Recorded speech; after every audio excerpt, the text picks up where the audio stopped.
His name was Nasir al-Sha'er, 17 years old, a boy with shoulders too young to carry a world this heavy. He should have been studying math, worrying about exams, arguing over football teams, falling in love for the first time. But in Rafah, growing up isn't a choice. It's a sentence.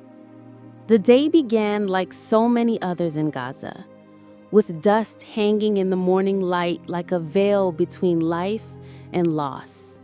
The air smelled of ash and bread. Ash from the bombings. Bread because someone, somewhere, was still trying to bake hope into existence. Sumaya, his mother, woke up to silence. No running water, no electricity. Just her son's quiet breathing curled beside the broken window. He turned toward her, eyes still carrying the softness of a child, and said, "Mom, we're out of flour." She didn't speak. She didn't cry. She just reached over and touched his cheek. Dry hands, a mother's hands. They'd stopped trembling years ago. He stood, brushed off the dust from his jeans too short now. He had grown, too fast. And then came the words that split time in two. "Even if I die, I'll get you flour." He smiled, like it wasn't a vow, but a promise wrapped in warmth. Like he wasn't walking toward danger, like he already knew that people don't always come back from breadlines. Distant echo of commotion, faint screams, dull thud of shelling. The queue was long. Hundreds stood, shoulder to shoulder. Old men with trembling canes, mothers with empty pots, children with hollow eyes. And Nasir, still a boy, but standing like a man. Hope clung to his shirt like sweat. He held a plastic bag, creased, reused, washed too many times. One that once carried school books, now meant for flour. Above him, the sky wasn't blue. It was gray with the weight of unmanned eyes. Drones watching, always watching. And then explosion, gunfire, panic. The earth shook, people screamed, the plastic bag fell.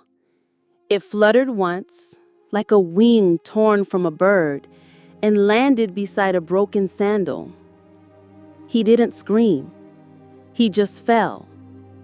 Still holding that last breath, still thinking of his mother. Back home, Sumaya boiled water with nothing to put in it. A ritual, a hope. Her neighbors sat with her. No one spoke. They just waited. She knew, even before they said it. Even before they looked at her with eyes that had wept too often. He was gone, but he kept his promise. Not with flour, but with truth. The truth that a child's hunger can be braver than the world's armies. That a mother's love can echo louder than all the silence in all the parliaments of the world. That in Gaza, bread costs blood, and kindness can kill you. They buried Nasir in a white cloth, not in a coffin. There are no coffins in Rafah, only shrouds and whispers. She held that plastic bag, the one they brought back to her, still empty, still his. Inside it, she placed a single thing, a piece of paper, folded and creased. His school ID. Name, Nasir al-Sha'er. Age, 17. Blood type, unknown. Dreams, endless. He had wanted to be a poet. His notebook was filled with unfinished lines. I will build a garden from glass shards. I will teach my brother to not fear the sky. I will come back with flour. But he didn't finish that one. War doesn't wait for punctuation. Now that notebook sits on a broken shelf. The pages flutter when the wind blows, as if trying to complete his last poem, as if saying, "Tell the world, I was here." His story is not unique. That is what makes it unbearable. There are thousands like Nasir. Children turned providers, daughters turned mourners, mothers turned into stone by grief. Yet there is a light that will not go out. Sumaya still wakes early, boils water, sweeps the dust from the doorstep, waits. Not for miracles, but for memory. For a moment when the world will finally say, enough. Until then, she tells his story. Not with rage, but with reverence. She says, "My son didn't die in war. He died in love. He died trying to feed me."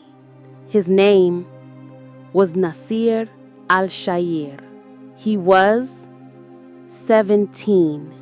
He had dreams. He had courage. He had love larger than fear.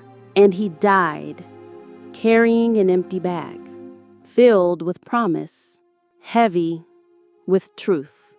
So remember his name, share his story, because no child should die for bread, and no mother should bury her son with the promise still echoing in her ears.